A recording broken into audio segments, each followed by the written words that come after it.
Item hash, SCP-038. Object class, safe. Special Containment Procedure, SCP-038 is to be watered twice per day via overhead mister. Should the mister break for any reason, attendants should water SCP-038 by hand until it has been fixed. Lighting is provided by computer-controlled lighting array. Attendants watering SCP-038 by hand and maintenance personnel fixing mister or lighting should wear hazmat suits to prevent accidental cloning. Description: SCP-038 was found on an abandoned farm in New York, in 19. It was at first thought to be a common apple tree. However, upon closer inspection, it became apparent that SCP-038 was growing things other than apples and, in fact, other than fruit. SCP-038 has the ability to clone any object that touches its bark. Objects begin growing almost instantaneously and reach maturity within a matter of minutes.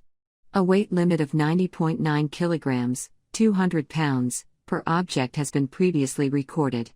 Objects that SCP-038 has thus far cloned include apples, oranges, watermelons, eggplants, candy bars, snack foods, see Addendum Number 1, televisions, toasters, laptops, keys, see Addendum Number 2, chairs, wine, DVDs, CDs, see Addendum Number 3, cats, dogs, and people. Human and animal cloning through SCP-038 is not recommended, as they appear to age quickly. The majority of these clones live, on average, 2 weeks.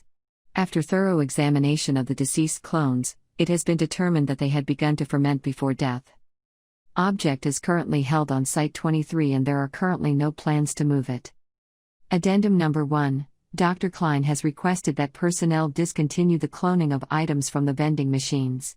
See Document Number 338-1. Addendum Number 2. Dr. Klein has requested that personnel discontinue the cloning of personal items. See Document Number 338-1. Addendum Number 3. Dr. Klein has requested that personnel discontinue the cloning of movies and music. See Document Number 338-1. Addendum Number 4. Dr. Klein has requested that personnel discontinue the cloning of cans of Miller, Budweiser, and Foster's. Dr. Klein has furthermore expressed customary disapproval of the quality of such cloned items. See Document Number 338-1b. Document Number 338-1. I would like to remind all personnel that SCP-038 is not, I repeat, not a toy. It should not be used for cloning car keys, movies, music, or items from the vending machines. If this behavior continues, I will be forced to limit access to SCP-038. Dr. Klein. Document Number 338-2. It has been noted that SCP-038 is able to clone SCP-500, however, such pills only work 30% of the time, with chance of successful healing dropping as time since cloned increases. In 60% of the cases where the infection is permanent, symptoms of infection remain, though further infection is neutralized. SCP-038 Partial Testing Log. Select experiments only for full test records and reports. Contact affiliated researchers for authorization. Date: 11/08/. Intent: confirmation of mass limit, investigation into consequences of exceeding limit. Summary of test results: 400-pound steel ingot made contact with the outer bark of SCP-038. Chamber vacated as a precaution. Cloned ingot grew at typical speed, but growth halted abruptly short of completion. Examination of the end of the aborted facsimile revealed a rough texture superficially resembling miniature-scale tree bark. Item detached from SCP-038 is typical, and was subsequently found to weigh 90.91 kilograms, or almost precisely 200 pounds. Date: 11/08/. Intent: investigation into duplication of non-biological animate matter.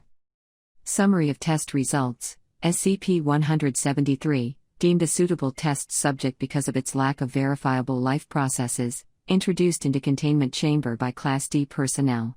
Contact made with the outer bark of SCP-038, and SCP-173 returned immediately to containment. SCP-173 facsimile began development at typical speed, beginning at point of contact. As consistent with previous results, growth halted at the 200-pound threshold, in this case terminating development after replication of the head, right arm, and partial upper torso. Class D test subject was ordered to break eye contact with clone. When test subject eventually blinked, no movement was observed in cloned material. Extinguishing and re-establishment of containment chamber light supply revealed no apparent reaction from cloned material. Experiment concluded. During storage of cloned portion of SCP-173, it was observed that the partial facsimile was in fact making violent gestures, at a dramatically slower rate. Movement was shown to continue regardless of state of observation.